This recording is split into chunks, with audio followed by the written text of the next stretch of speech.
नमस्कार मित्रांनो, आदेश आणि सुचित्रा बांदेकर यांचा मुलगा सोहम बांदेकर हा पूजा बिरारी सोबत लग्नबंधनात अडकला।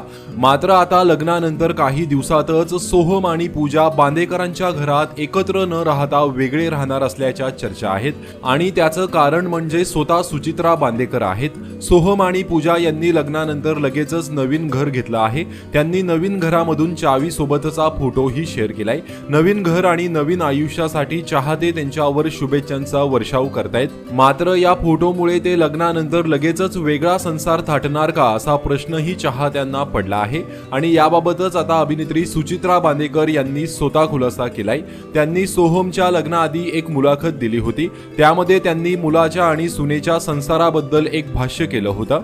त्या म्हणाल्या होत्या, आदेशच्या आईचं असं म्हणणं होतं की लग्न झाल्यावर मुलांनी वेगळं राहायचं, तुमचा संसार तुम्ही करायचा, तुम्हाला काही लागलं तर मी आहे, मी पण त्याच कॉन्सेप्टची आहे। मी सोहमला सांगितलंय की लग्नानंतर वेगळं घर शोधा, वेगळ्या घरी मस्त मजेत राहा, आई बाबा आहेतच, मी इतकी वर्ष माझा घर संसार सांभाळला आहे, आता तुम्ही तुमचं करा, असे अभिनेत्री सुचित्रा बांदेकर म्हणाल्या। म्हणूनच लग्नानंतर पूजा आणि सोहम यांनी वेगळा संसार थाटला आहे।